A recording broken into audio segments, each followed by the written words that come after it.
Bonsoir à tous, bienvenue dans Questions directes sur ATV Guadeloupe. Notre invité ce soir, Alain Plaisir, le président du CIPA. Bonsoir. Bonsoir, M. Planté. Ça y est, vous ne lâchez rien, vous allez lancer un colloque pour une Guadeloupe autonome, vous y croyez fermement? Mais tout à fait, donc on lance le débat sur la question de l'autonomie.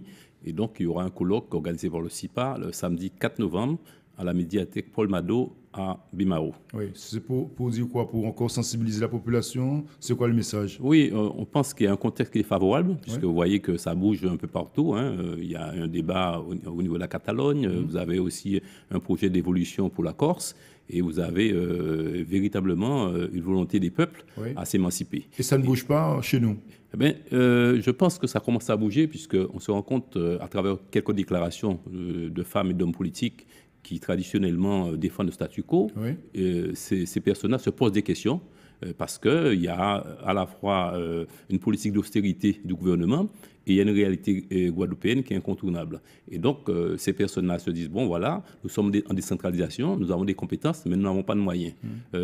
Voire même, les moyens que nous avons sont en train de diminuer, voire de disparaître. Cette autonomie, c'est une première étape avant l'indépendance ou il faudrait s'arrêter à ça? Non, on ne dira pas ça. On dira que c'est le peuple qui va décider de chaque étape. Si le peuple considère que l'autonomie, c'est suffisant, donc on restera dans un système autonome. Je rappelle qu'il y a des pays qui sont autonomes depuis très longtemps. La Polynésie française est autonome depuis... Et donc, la Polynésie, jusqu'à présent, en tout cas d'une manière majoritaire, n'a pas demandé l'indépendance. Donc, l'autonomie, ça ne veut pas dire obligatoirement l'indépendance. D'accord. Et dans cette autonomie, quelles seront les relations avec la France, avec l'État français? Mais écoutez, dans un système de droit commun, comme c'est le cas actuellement, toutes les lois de la République s'appliquent automatiquement. Et alors que dans un cadre d'une autonomie, vous aurez des mesures, des lois qui ne seront pas applicables. Je vais prendre un exemple.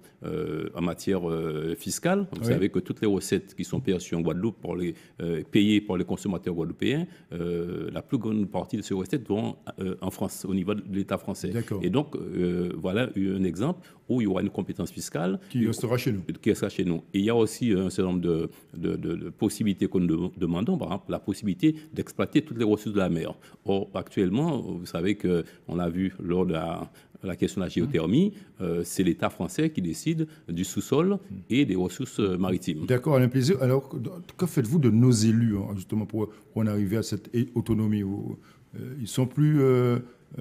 ils sont pas légitimes? Les élus ont été élus, mais ils ont été élus sur une base, sur un programme municipal ou un programme régional. Nous, la question, ce n'est pas se présenter au municipal, la question, c'est l'autonomie de la Guadeloupe, c'est-à-dire changer les relations avec la France et aussi avec l'Europe. Donc, les élus doivent s'impliquer dans le débat. Rien n'est figé. Et d'ailleurs, ils sont invités. Ils sont invités dans ce colloque, puisque nous avons invité les partis politiques traditionnels, les autres partis qu'on dit autonomistes ou indépendantistes. Nous avons invité le patronat, donc le MEDEF, nous avons invité les syndicats ouvriers, nous avons invité les syndicats paysans. Donc pour ouvrir le débat, déjà. On ouvre le débat, et ensuite, à un moment donné, il faudra bien qu'il y ait un rassemblement à partir d'une idée qui va faire son chemin, quoi. Alors, on a vu Emmanuel Macron est venu en Guyane, c'était très tendu. Il a quand même lancé un pavé dans la mare, entre guillemets, en faisant allusion à cette ouverture pour une évolution de nos régions. Vous y croyez ou pas? Ou vous dites chiche, vous en profitez? On dit chiche, mais simplement, ce qu'on dit, c'est qu'il n'y a pas véritablement d'opposition au niveau de l'État central, puisque M. Chirac avait déjà fait une ouverture en modifiant la Constitution en 2003. M. Sarkozy avait dit également. Donc, M. Macron, il est tout à fait dans une logique. Il n'est pas aveugle, il n'est pas sourd. Il se rend compte très bien qu'on ne peut pas décider. Maintenant, après cette ouverture, qui doit bouger? Ce sont les élus. La balle est dans le camp du peuple. C'est le peuple qui fera bouger les élus. L'orientation aussi, l'élu doit donner aussi une certaine orientation. Bien sûr, mais l'élu doit donner une orientation. Mais si l'élu reste figé sous ses positions, un moment, le peuple dira nous, on vous a donné un mandat pour régler le problème du chômage, vous n'êtes pas capable de régler le problème du chômage. On vous a donné un mandat pour régler le problème de la violence, vous n'êtes pas capable. On vous a donné un mandat pour régler le problème de l'eau. Donc, cherche une alternative. Mais est-ce que vous avez le sentiment, Alain Plaisir, que le peuple est prêt justement c'est ça, la question est importante. On me pose toujours la question. Souvent. On me pose toujours la question. Mais on a l'impression qu'il y a un décalage entre votre discours et cette population, quand on l'entend, dans son fonctionnement. Mais vous savez, dans toute révolution, il y a une avant-garde. Ouais. C'est pas la Révolution française, c'est pas tout le peuple qui s'est mis en révolution. Oui. Il y a eu des penseurs, il y a eu des philosophes. Que même une minorité peut faire changer la majorité. C'est une minorité qui fait bouger les choses. Oui. Et après, le peuple, il se pose des vraies questions. Or, actuellement, nous menons ce débat-là. Et nous sommes de plus en plus nombreux à le mener, puisque des organisations qui sont très éloignées de nous ont accepté d'être présents et accepté de venir de l'opposition. Oui. Et nous voyons bouger les lignes. Donc, forcément, les élus, ils ne vont pas être sourds à ce qui se passe autour d'eux.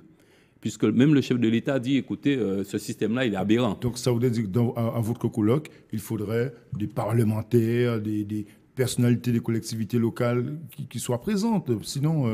ils sont invités. Hein. Oui. Je ne sais pas s'ils viendront tous, mais il y en a qui sont invités et je pense qu'il y en aura un certain nombre. Bon, donc après, la vie ne s'arrête pas. Oui. On lance le débat. Nous pensons que la situation évolue, qu'une idée devient majoritaire quand elle rejoint les préoccupations de la population. Et donc, cette idée-là, elle fait son chemin, et les choses sont en train de s'accélérer. Quand Emmanuel Macron dit en Guyane qu'il n'est pas le Père Noël, ça vous inspire quoi? Je pense que c'est maladroit. Peut-être que lui-même s'est rendu compte que c'était maladroit. Les Guyanais n'ont pas demandé un Père Noël. Les Guyanais ont demandé simplement que l'État respecte ses engagements. Comme ça n'a pas été fait en 2009 en Guadeloupe. Donc, la population avait raison de demander à l'État de respecter ses engagements. Il a eu un mot malheureux, mais en même temps, il a fait marche arrière puisqu'il a dit que l'État allait respecter ses engagements, c'est-à-dire donner les 1,5 milliard, je crois, qui était prévu. Bon, je pense que ce n'est pas suffisant, parce que les Guyanais, ils veulent un peu plus, parce qu'il y a un retard considérable, et surtout que la France, l'Europe même, profite de coûts qui permet à l'Europe de faire de grandes économies. Et rien qu'avec ces économies, on pourrait largement aider la Guyane. Donc vous avez laissé tomber le combat des élections. Maintenant, vous essayez de faire passer vos idées à travers des colloques, des séminaires, des rassemblements. C'est ça l'objectif aujourd'hui? Mais écoutez, nous, on n'a jamais... Les élections, pour nous, c'est un événement qui est ponctuel. La CIPA, c'est Comité d'initiative pour un projet politique alternatif. Donc vous êtes dans votre rôle... On a été créé pour l'autonomie. Aujourd'hui. On est dans notre rôle et on poursuit ce combat-là qui est pour nous essentiel. Le rendez-vous de samedi? Le rendez-vous, c'est samedi 4 novembre, à partir de 8h30 à la médiathèque Paul Mado à Bémao. Merci beaucoup, Alain Plaisir, d'être venu ce soir sur ATV dans Question Directe. Merci chez vous de nous avoir suivis. Bonne soirée sur ATV. À demain.